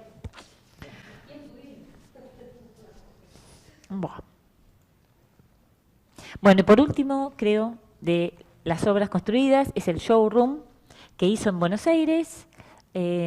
Bueno, acá es un lugar para exhibir, está en un 5º piso de un edificio de oficinas en Buenos Aires, un lugar para exhibir una serie, bueno, de regalos y mercancías así para el hogar, todas en acrílico. Y bueno, lo que él pone acá a prueba es en el año 90, 91, es bueno, todo ese sistema de recorrido motriz y visual, porque es un sistema de miras con una complejidad muy divertido. Yo creo que me la pasaría paseando y mirando otra que las bandejas de acrílico, mirando lo que se ve, cómo se da a ver ese espacio. Impresionante. Leo. El showroom tiene una superficie de 160 metros cuadrados y está ubicado en un 5º piso de un edificio de oficinas con un frente perforado por 5 ventanas cuadradas. Igual les dejo el despiece ahí, ¿no? Después les paso algunas fotitos más. Cuya forma y ritmo se convierte en motivo estructurante del proyecto.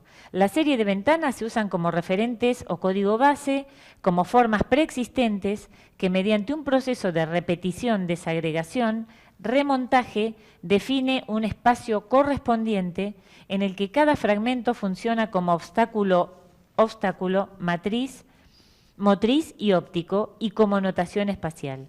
En tanto, notación espacial remite de una totalidad dinámica y nunca completa en sí misma que cuestiona el lugar de las cosas. En tanto, obstáculo motriz y óptico remite a una planta bloqueada que intensifica las experiencias. Bueno, y después está organizado como en 5 sectores, que por ahí se ven mejor acá en la plantita, ¿no? Se ingresaba por acá, recepción, esto como una depósitos, ¿no? Y después toda la parte de exposición y venta, ¿sí? Oficina del gerente y servicios.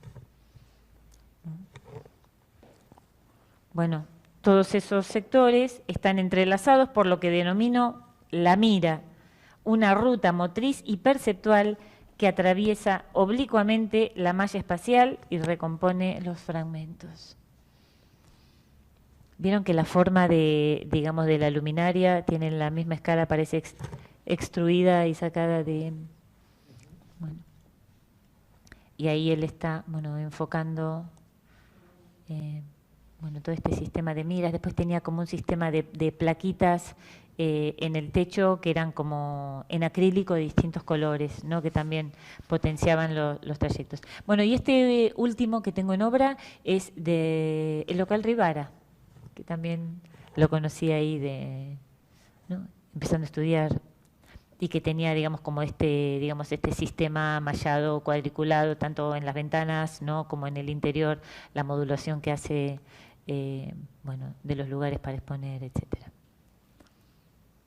Bueno, concursos y proyectos. Acá hice una mezcla y también, la verdad que el orden es bastante aleatorio. Hay algunos concursos que yo hice con él y hay algunos proyectos de la época en que yo no lo conocí y tampoco trabajé con él, y por lo tanto ahí también le quise dar participación a alguien que trabajó con él, que es Fernando Zavala. Y con mucha amabilidad Fernando me mandó un video y nos cuenta algo. A ver. Hola, para los que no me conocen, mi nombre es Fernando Zavala. Para los que me conocen, hola a todos. Soy arquitecto, fui a la facultad en Mar del Plata, vivo en Estados Unidos hace 22 años, soy matriculado en Estados Unidos y bueno, estoy muy honrado de participar en esta actividad acerca de Javier. Mi experiencia trabajando con él tiene un principio en ser alumno de él en visual y culmina en el posterior a el posgrado que culminó con el Enibari en Buenos Aires, que fue mi último proyecto importante de trabajo con él de una manera o de otra, antes de que me viniera a Estados Unidos. Así que un pequeño raconto. Yo lo conocí a Javier como estudiante de visual. Luego empecé a trabajar como ayudante en visual y bueno, trabajábamos juntos. La experiencia era fabulosa, el poder aprender de alguien como él que tenía una búsqueda de la forma muy singular. De ahí a trabajar juntos, empecé a trabajar con él como dibujante. Yo materializaba las cosas que él conceptualizaba y bueno, así fue como empezó la cosa. Trabajamos desde el 91 hasta el 2000 que yo me vine acá, así que 9 años. Y bueno, muchísimas anécdotas y muchísimas cosas que no puedo condensar en un par de minutos. Uh, Trabajamos, sí, en muchos proyectos que eran clientes de él. La Casa Recio, el Torreón del Monje y el Kiosco. Para mí son 3 proyectos icónicos en los que la búsqueda de la forma y la exploración de lo que él llamaba deconstrucción, reconstrucción, era clave en la exploración de la forma. Realmente el trabajar con él era muy sencillo. Él tenía conceptos muy claros y sobre todo libertad de juego. Lo que teníamos era un marco conceptual que explorábamos juntos y el marco se focalizaba en diferentes cosas, pero básicamente el centro, durante el periodo que yo trabajé con él, tenía mucho que ver con la deconstrucción, reconstrucción. Luego hicimos como coautores varios concursos juntos, entre ellos el Lago Espejo, del que por una de esas maravillas de la tecnología perdimos absolutamente todo. Un trabajo singular en cuanto a que descubrimos que podíamos usar diferentes medios de representación en los que podíamos cruzarnos de una cosa a otra. Modelábamos en plastilina, la cortábamos con tanza, escaneábamos las partes y luego armábamos el modelo en 3D. Gracias, Norman, por habernos aguantado en ese proceso. Otros concursos fueron el Centro Cívico Bairó, dentro del mismo, la misma aproximación, un poco más acotado, más centralizado en un foco, un centro del proyecto. El resto era bastante neutro, sabíamos que el presupuesto era muy bajo. Y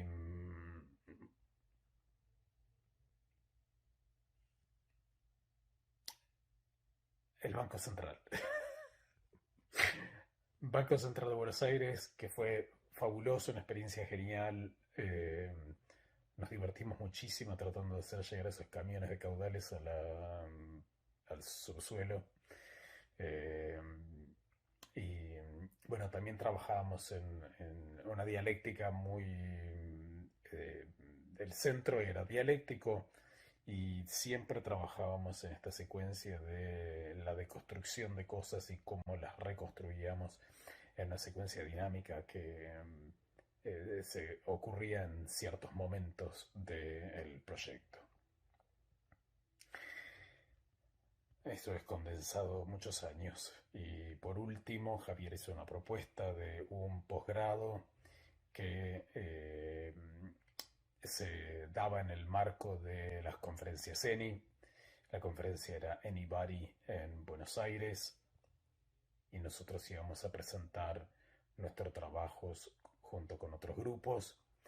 Y bueno, para mí eso fue tal vez uno de los proyectos conceptuales más importantes de ese periodo.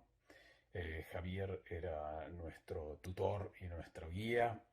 El equipo éramos Susana Bolognini y yo, con la que disfruto muchísimo trabajando, y realmente fue un placer trabajar con ella y tener a Javier en otro rol que volvía casi como al principio del rol de profesor.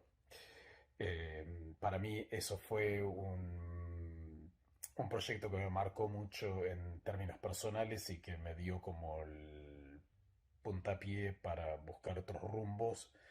Y bueno, así fue que yo conseguí la oportunidad acá en Estados Unidos y acá estoy. Ese es el sumario lineal de las cosas que hicimos juntos. Trabajar con Javier era increíblemente fresco y humano. Trabajábamos millones de horas. En los concursos por ahí trabajábamos 3 días sin dormir. Y tipo que no nos importaba nada. Realmente la avidez de producir era increíble. Y es algo que extraño mucho. No he tenido oportunidades de hacer cosas con ese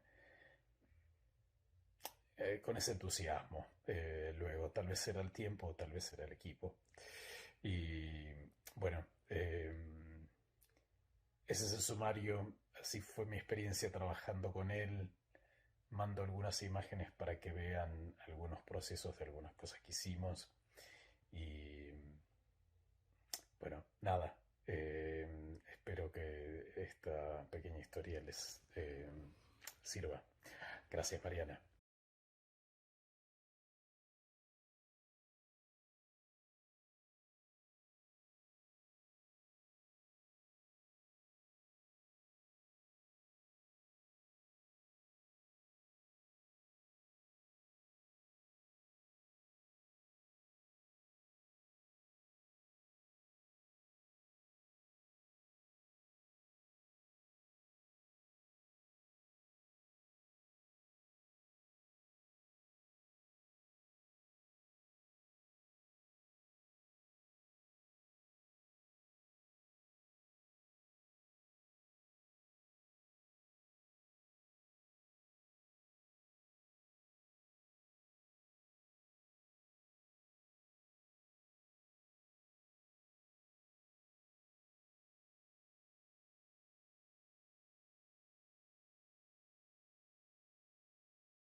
Digamos, como de algunas formas que se iban como ondulando y bajando.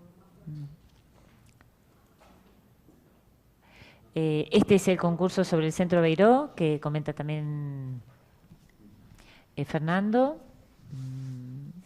Centro cívico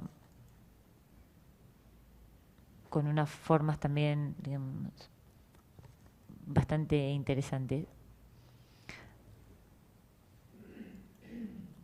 Este es el hotel en Villa La Angostura, que él menciona como el proyecto en Lago Espejo, el que modelaban con plastilina.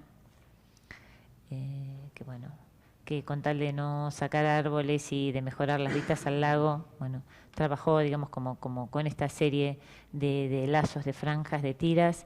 Estas son, digamos, como las maquetas 3D que consiguieron hacer. Me dicen que no hay audio de Mariana, ¿puede ser? Ya está. Ah, claro. ¿Cómo? Ah, ¿no se escuchaba? Bien. Y bueno, y esa es la maqueta que yo agregué, que pasó Fernando y que, bueno, que yo no tenía. Bueno, ahí se ve la planta, digamos, con algunas imágenes, digamos, de lo que era, digamos, una serie, nada, como de cintas envolventes, elevadas entre los árboles, que estaban todas las habitaciones, y había un sistema semienterrado que también salió a orillas del lago. Y este es el del Banco Central, que él comentaba, digamos, lo que se divirtieron por el tema, evidentemente como un condicionante de cómo ingresaban los camiones de caudales, el tesoro al interior. Vieron que es como, digamos, como una tira muy finita pegada a una medianera, ¿no? Y después una serie de bandejas que van cambiando la forma y van generando esta suerte, no sé, de bicho metamorfoseado pegado. Ahí. Bueno, este es el concurso para la sede de gobierno de Córdoba. Es un croquis, creo que es de Oscar Cañadas, de una complejidad enorme en todo sentido. Yo creo que tenía algo para contarles como posicionamiento de él. Tiene algunas reminiscencias por ahí entre lo metamorfoseado y también la tipología de Purini, ¿no? Una cosa muy, digamos, de necesidad de establecer un orden, ¿no?, urbano, de calles, plazas, tiras. Pone el proyecto, fue motorizado y concebido en torno a una idea problema central: la pregunta sobre la posibilidad de conciliación entre el carácter cívico del programa y lo natural bucólico de su entorno paisajístico.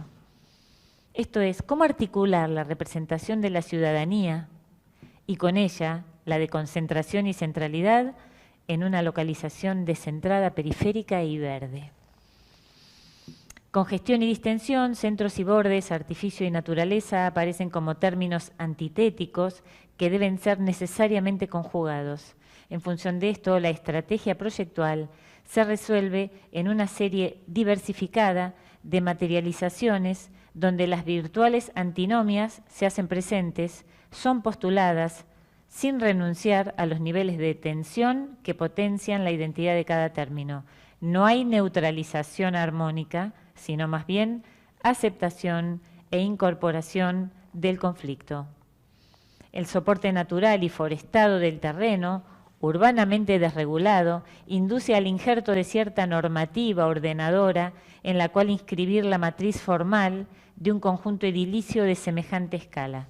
Así, los conceptos de trama, urbana y vía pública devienen el sustrato sobre el que se articula el proyecto, definiendo un territorio sobre el terreno. Bueno, acá el sistema, digamos, de malla, planta, trama, que yo digo que me recuerda a un proyecto de Purini que me gustó muchísimo en Italia.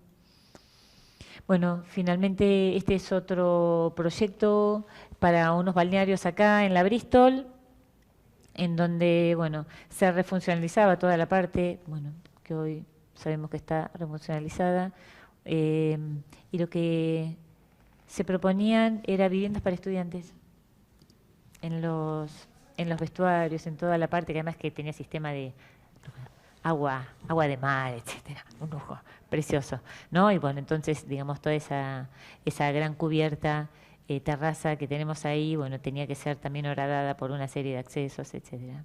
El del Paseo Escollera Norte, que bueno, muchos habrán participado o conocen, así que sabían un poco los condicionantes de del pliego de condiciones. Trabajamos con dos colegas más y el planteo básicamente era el siguiente. Bueno, el esquema, digamos, del proyecto era, digamos, 3 grandes contenedores. Recuerdan que había que trasladar, digamos, los boliches, estos de ALEM, digamos, como parte, digamos, importante de ese programa, bueno, y otra serie de espacios, y luego un programa cultural, gastronómico, comercial, etcétera, bastante complejo y amplio. Entonces, lo que habíamos resuelto era generar un gran suelo artificial movido, como una suerte de terreno, parque construido, y donde iban a estar, digamos, esos boliches, porque iban a estar como enterrados para que no hicieran tanto ruido, etcétera. Y por sobre ese terreno generado, digamos, una gran pieza metálica, como marítima, una suerte de paseo sobre la playa y sobre el mar, una rambla, digamos, moderna, con una serie de volúmenes internos acristalados que tenían, bueno, digamos, un sinfín de actividades y flexibilidades para los usos. Bueno, estas son las plantas, digamos, donde está toda la parte enterrada, esa gran pieza que de alguna manera se torcía y entraba en el mar, y como una suerte de boomerangs que eran, digamos, esos bloques arriba, y abajo estaban los boliches y estacionamiento y la circulación vehicular. Y lo que se plantea como problema para la respuesta de este proyecto era: ¿qué clase de paseo y espacio multiuso puede facilitar una exterioridad habitable para el Plata y la Escollera, frente al cambiante e impetuoso clima de la costa marplatense, sin resolverse como una cápsula sobreprotectora? ¿Cómo plantear un espacio potente al mismo tiempo que maleable para poder adaptarse a diversos programas, muchos ahora inimaginables? Pero sobre todo, ¿qué clase de artefacto costero es dado a estimular un paisaje acorralado por un conjunto de formas heterogéneas? La propuesta que presentamos para resolver esto es una pieza urbana en donde la arquitectura, ingeniería y naturaleza se entrelazan en el paisaje de modo inquietante, forzando un uso y una mirada que tienden a rebalsar los límites de lo cotidiano. El suelo existente del murallón, bueno, se levanta, abraza la arquitectura en forma irregular, ondulante, es ese paisaje construido para transformarse y albergar un parque, y bajo este suelo ondulante se disponen vías de circulación vehicular, estacionamiento y 3 grandes espacios de uso masivo, los boliches y algún otro que podíamos proponer nosotros el programa, y suspendido sobre este suelo un edificio puente alberga en su ingeniería el grueso del programa, posibilitando un paseo elevado sobre el mar, subrayado con un techo terraza accesible que complementa la expansión estival de los locales gastronómicos. Bueno, ahí los cortes quedan infinitamente largos y vistas, digamos, de este sistema. Ahí, digamos, las ondulaciones, digamos, que iban a albergar, digamos, ahí abajo estos boliches y grandes contenedores. Y bueno, esa idea de rambla, por eso le pusimos una señora como antigua de la rambla francesa y caminando, y una suerte de amigos nuestros sentados, charlando. Y el cerramiento, digamos, era una suerte de doble malla metálica con efecto moiré, ¿no?, que a Javier en ese momento le interesaba mucho, y dice que esta pieza está tamizada por una doble malla más o menos abierta y perforada, más o menos cerrada, que produce el efecto moiré. Desde el punto de vista técnico, se trata de una nave estrecha de estructura metálica y cerramiento ligero, de una barrera acústica y soporte de colectores de energía solar, y desde un punto de vista estético se trata de un espacio indecible, de un espacio laminar que juega con lo abierto y lo cerrado, ampliando nuestra percepción.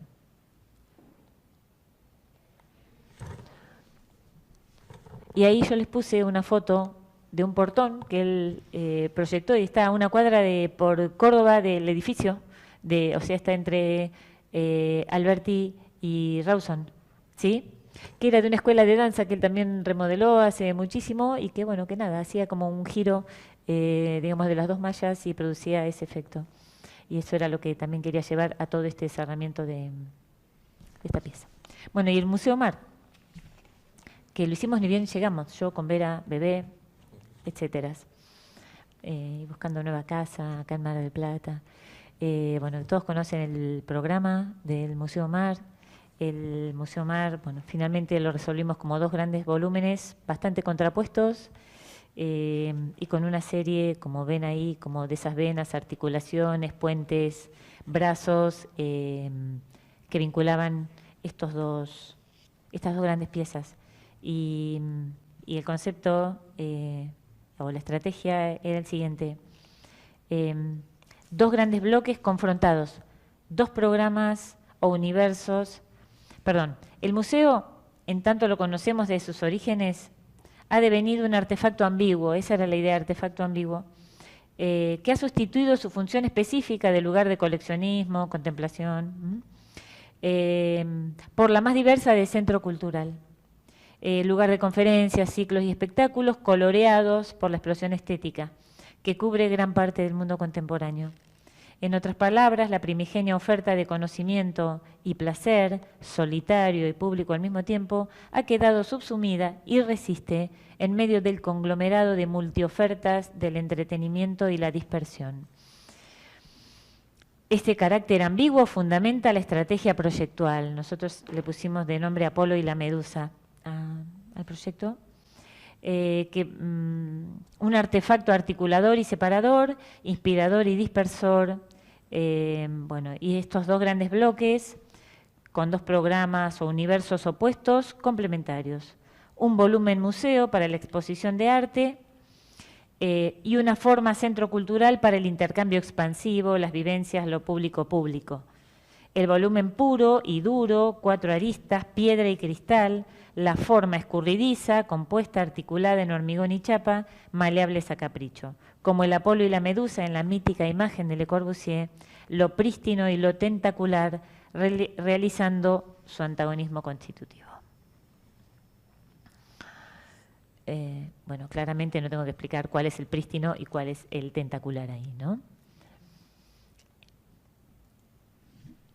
Bueno, el gran problema de este proyecto para mí era que nos lo pedían en 2 etapas y ya la segunda etapa medio que complicaba un poco esa propuesta. Porque había que generar nuevos puentes, que son esos en rojo, ¿no? Y bueno, y duplicar, bueno, ahí no había tanto problema, el volumen, digamos, como más puro, que estaba todo revestido en piedra, como si fuera muelle, y él esperaba que hubiera nada, con el descuido natural, ¿no? Y el clima costero que se llenara de musgos, esas cosas.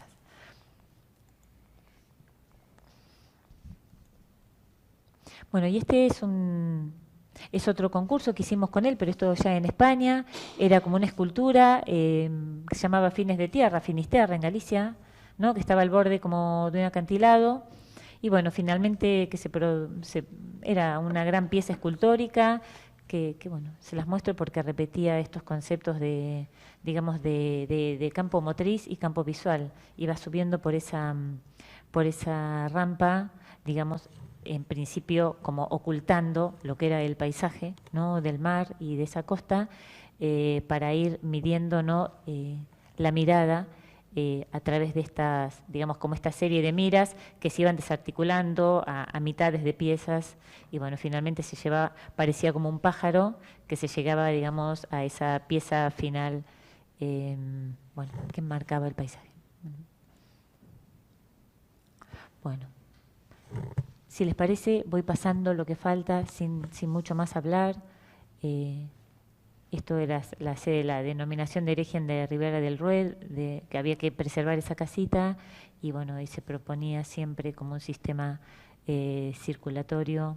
Este era como una suerte de colegio de arquitectos en Salamanca, donde se pone una fachada delante y bueno, parecía como una gran maqueta de un sistema de rampas y escaleras que daban dando algún tipo de servicios y que cada tanto conectaban, digamos, con el espacio de atrás, que era, bueno, unas oficinas. Es ese. Bueno, y acá, digamos, una serie de grandes concursos que hace para Hungría, Venecia, Inglaterra, etcétera, de una complejidad y de una escala, bueno, que estos los desarrolló todos como el director de concursos en TRIM, ¿no? Pero simplemente para ver que, digamos, hay algunas cosas que vean que se repiten en su forma, sus conceptos, su búsqueda de la complejidad, de la circulación, de lo bloqueado. Viviendas, VPO de protección oficial, un montón de concursos.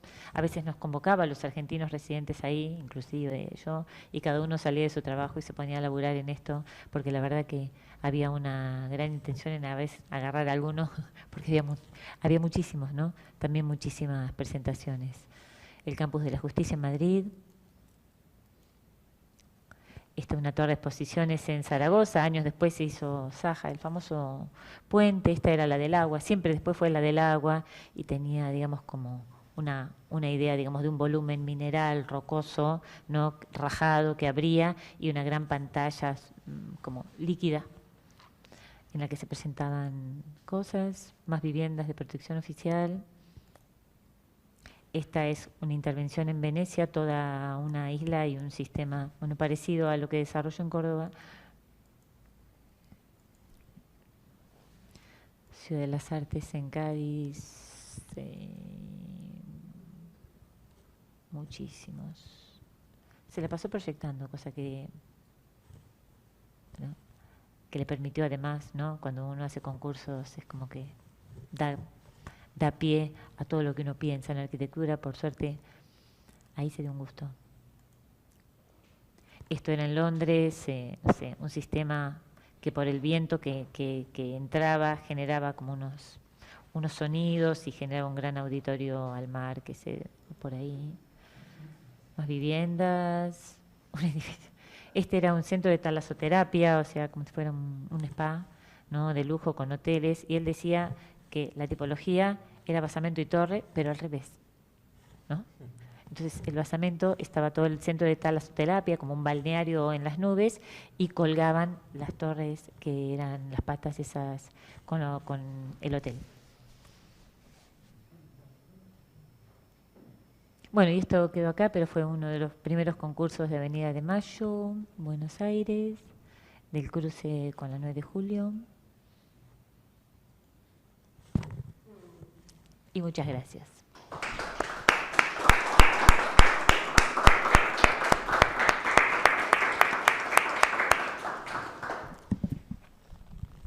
Bueno, te quiero leer algunos mensajes porque no los estás viendo vos y te los quiero leer.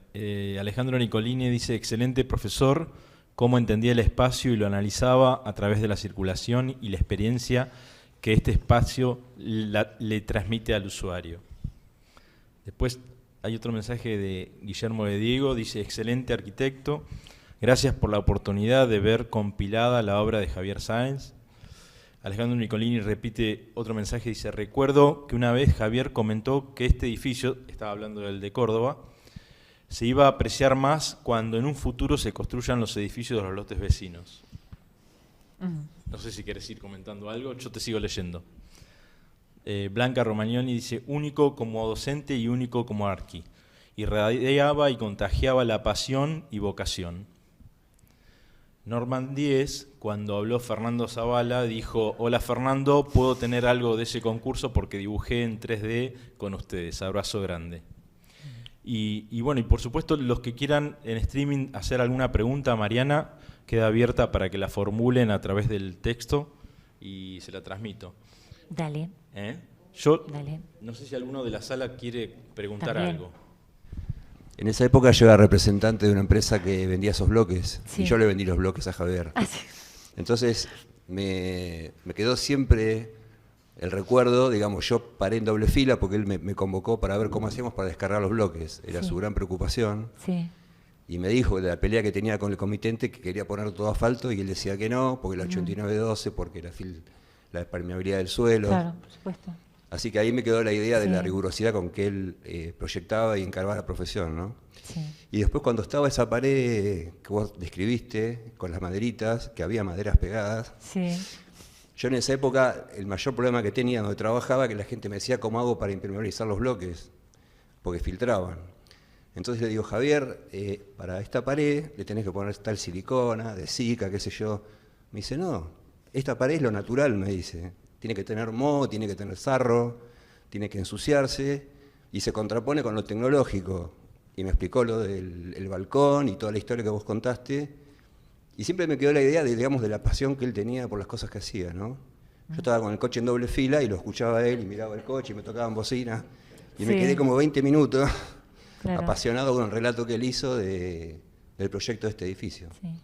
Así que me parecía una anécdota sencilla, pero que pinta lo que vos contaste de cómo le era como profesional, ¿no? Y ni la mitad. Bueno, yo fui alumna de Javier, aunque no parezca, en el año 81. ¿Mm? Él estaba haciendo la conscripción y era mi ayudante. Sí. Creo que quería hacer un comentario porque las plantas son impresionantes, ¿no? O sea, uno ve esas plantas y, bueno, entiende también lo que era Javier, ¿no? La mente de Javier. Creo que son como una cosa superior. Cuando uno mira mucha arquitectura, ve esas plantas, son impresionantes. O sea, es indiscutible que era un gran arquitecto más allá de todo. Y sí lo que quería decir, porque a mí me parece que como compañera que quise mucho a Javier como compañero de ruta en la facultad, la gran cosa que nos quedó pendiente es que Javier hubiese sido el gran decano de la facultad y bueno, tal vez era como demasiado para lo que había. Sí. Bueno, nos quedó pendiente. Sí, Mari. A mí me sorprende un poco, viendo los proyectos, muchos no los conocía, me sorprende la cantidad de proyectos, la cantidad de trabajo.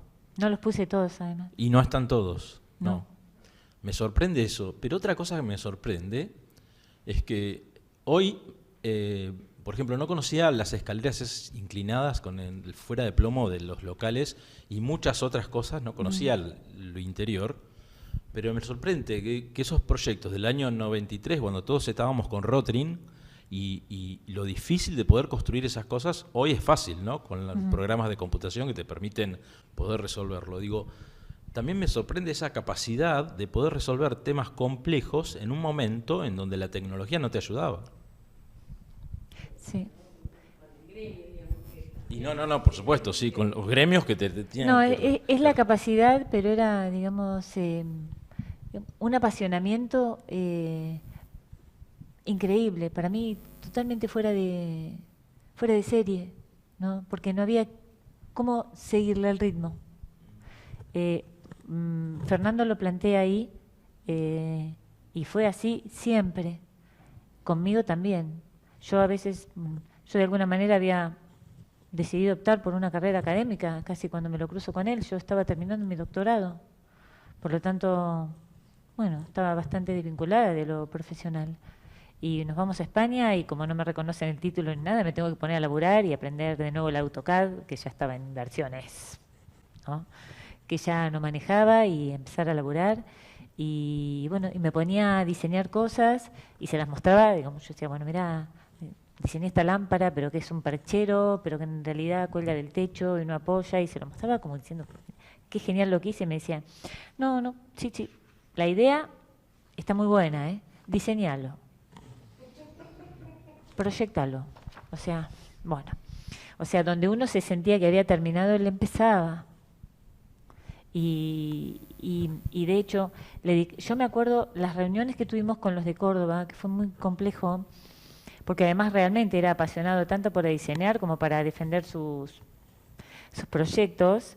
Se enojaba, apoyaba papeles, Bueno, pero lo que finalmente les terminaba diciendo era que les estaba haciendo un Audi por el precio de un Citroën. Porque él finalmente cotizaba metros cuadrados construidos de un edificio de renta y todo lo que él puso ahí, de amor y dedicación y de idea y de teoría, ¿no? Que no se lo pagaba a nadie, lo hacía él, ¿no? Finalmente lo dejaron hacer, o sea, nos dejaron, no les avisó mucho lo del hormigón, ni que lo íbamos a pintar todo de azul, ¿no? No les avisaba mucho porque él, bueno, porque confiaba en esa intención, ¿no? Que bueno, que yo les leí al principio esos conceptos que dice, bueno, esto va a despertar, ¿no? Una manera de sostener una mirada dentro, ¿no? Del consumo de espectáculo que enseguida se disuelve, ¿no? De generar nuevas sombras, ¿no? Que el ojo se sienta detenido. Y él realmente confiaba en poder operar. No podríamos pensarlo como una utopía, pero sí como una manera, digamos, de mejorar, de educar, de sostener una educación desde la percepción. Y bueno, y fue lo que hizo. Y en el de hoteleros también fue bastante arduo. Pero además también ahí estaba dividido el propio comitente, así que fue complicado. Pero demasiado. Sí. Pero bueno, sinceramente, bueno, esa obra está y quedó, y además por lo que se escucha, bueno, ha dejado como esa impronta en la gente que lo conoció, entonces en algún sentido continúa. Hay agradecimientos. Paula Suero dice: impresionante, Mariana, gracias por condensar y mostrarnos y relatarnos tan hermosamente las obras de Javier. Y Cundi María Macías también dice: muchas gracias, fue muy lindo recordarlo a través de su obra, gran docente. Sí. Bueno, muchas gracias. Bueno, no sé si hay alguna otra consulta, si no, un aplauso. Muchas gracias. Un aplauso. Gracias. No sé si Diego o Eduardo quieren cerrar, si no. ¿No? Bueno, muchísimas gracias. Muchísimas gracias a todos y muchísimas gracias, Mariana, por el esfuerzo. Gracias por la invitación. Sí. Y los convocamos para el 1 de julio, el próximo Construir en el Tiempo, que va a estar la obra del arquitecto Barroso, con representantes de acá de Mar del Plata y de La Plata que van a viajar para poder contarnos. Así que los esperamos el 1 de julio, posiblemente acá o en el Espacio Cova. No, todavía no va a estar. Todavía no. Bueno, los esperamos acá en el Colegio de Arquitectos. A ver, hay más. Emanuel Peredo dice: es muy grato ver cuando se materializa la teoría y se hace lo que se dice.